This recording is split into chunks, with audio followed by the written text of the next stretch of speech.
have a Windows 7 client emit a 56-bit encrypted timestamp, it doesn't do you a whole lot of good because it doesn't help you get the password any faster than that R128 version. Similarly, the client or the DC will not accept that authenticator as proper authentication. And also, even if you get rid of all that, if you have the latest and greatest where everything is disabled by default or you can configure it as much, enabling DES E-types is still surprisingly required for interoperability. If you go and look around for guidance on configuring E-types in Windows Server 2008 R2, you're much more likely to find people looking for the KB to fix a patch that will allow them to, or fix their servers that allow them to use DES in certain circumstances. People require DES for older systems, and especially even as recently as right before Windows Vista was released, DES was the only common ground that MIT Kerb and Windows Kerb had for negotiating E-types. So you have it still out there for interoperability. That's why it's enabled a lot of times, and that's why it's still enableable, even though we know it's all terrible. So protecting against downgrade, in a word, disable those weak E-types. Get rid of DES, get rid of export grade, RC4, and if possible, stick to the AES ones, just because they do have that additional password complex, or the the computational complexity for deriving the key from the user's password. In addition, there's a different mechanism for deriving keys from the user's password that makes it so that even if you do break that encryption key, if through some grand advance through cryptography you are able to break that 256-bit key, you still can't forge a timestamp because it itself is a derived key.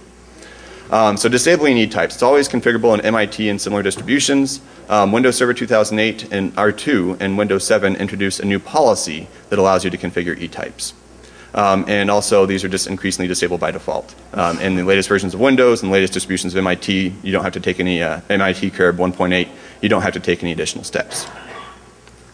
So if we get rid of those bad E-types, we still have the possibility of password grinding attacks. If somebody sets a password of 12345 or Gandalf, you're still going to be able to see that timestamp. No matter how complex it is, you're going to be able to get an efficient recovery of that password and be able to spoof that user.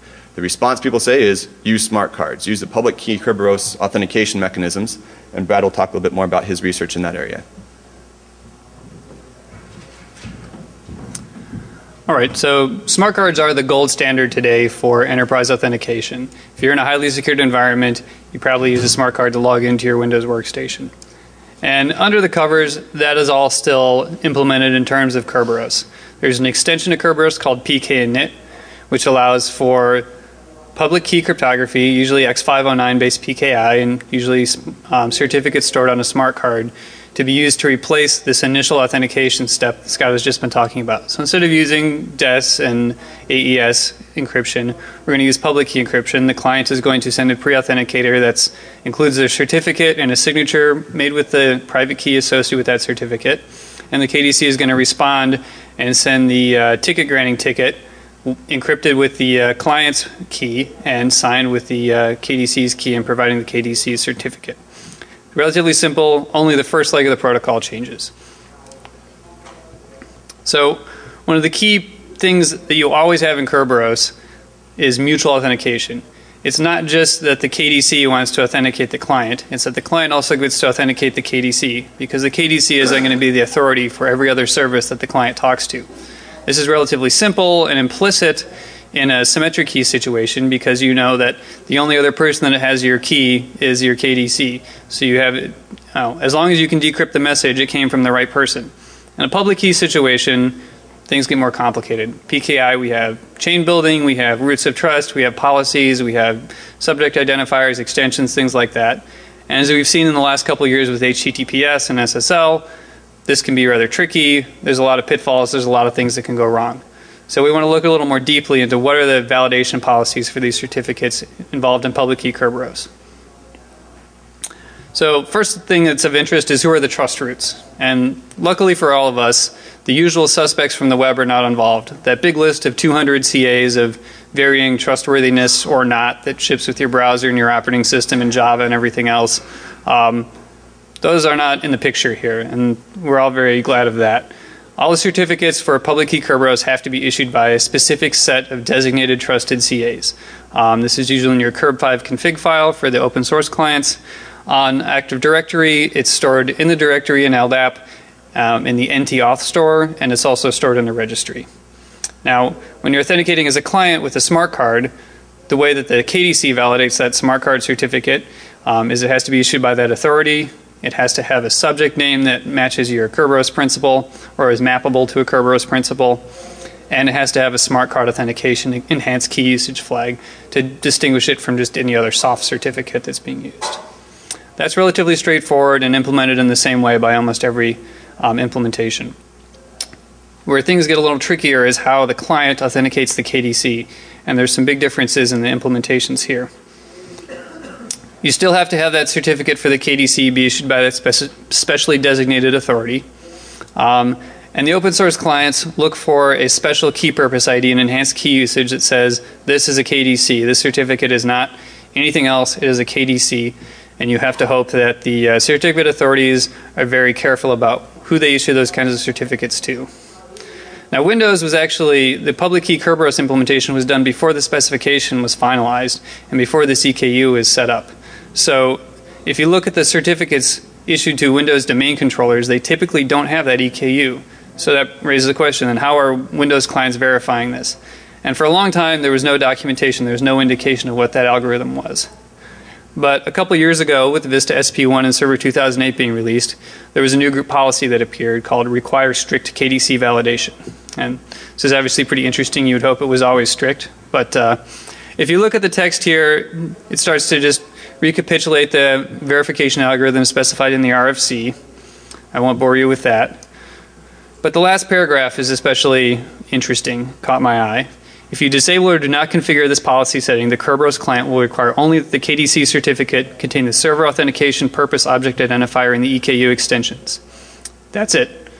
Server auth EKU, and it can be a KDC. So are there other certificates issued by the enterprise authority that have this EKU? One of them is the web server template. If you're in a large enterprise, how many web servers do you have and how well are they secured?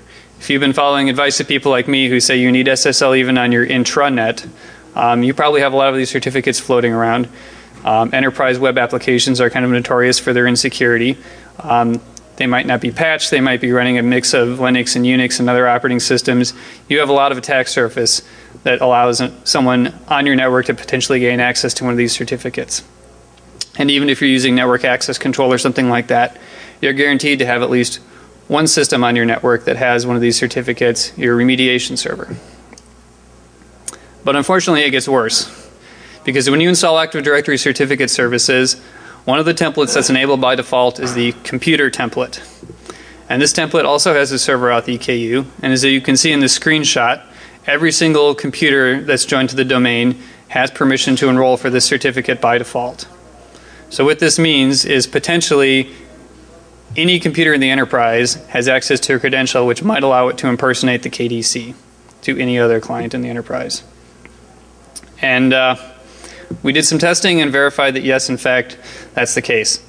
In the default configuration, all Windows clients up to and including Windows 7 and all of the open source clients when configured to interoperate with a Windows domain controller will accept pkinit AS reply signed by a certificate issued to a web server or just using the computer template. You might wonder, well, why don't we just match the name? You know, I'm not expecting www.domain.com to be my domain controller.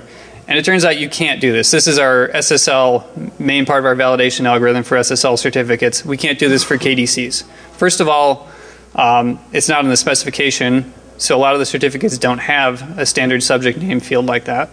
And secondly, a lot of clients don't know who their DCs are when they boot up. They don't know their KDC. They have to discover it dynamically. They might have moved to a different part of the network.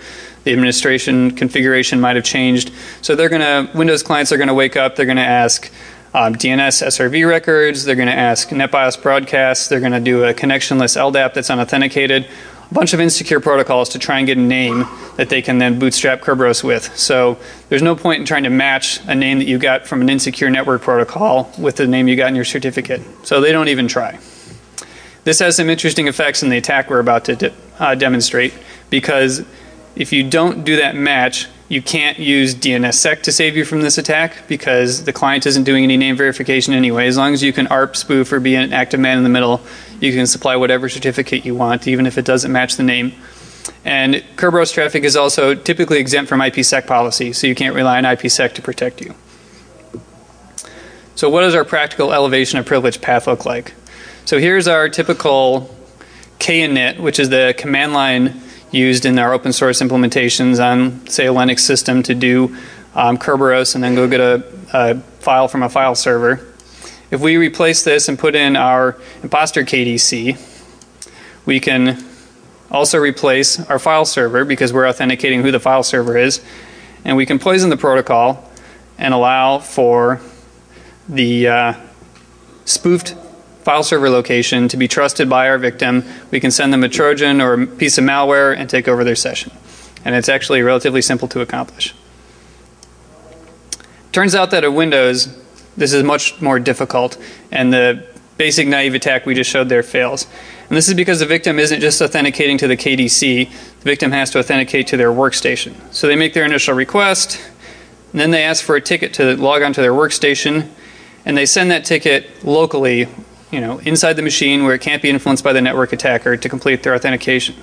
So when we replace our KDC with the imposter with the web server certificate, we can still capture the initial part of the protocol, but when we try and do the last ticket, we don't know this binary secret for the workstation. That's still a secret that's only shared between the workstation and the real KDC. They never use public key Kerberos, so we can't create a real ticket that lets the user log in. And we're going to get a message saying something like, the trust relationship with the domain failed. But there are ways around that problem. Domain join is one situation where you don't have a machine account yet. We're bootstrapping trust, we're creating the machine account, we're creating the machine account password at domain join time, and it's all based off of the user's credentials.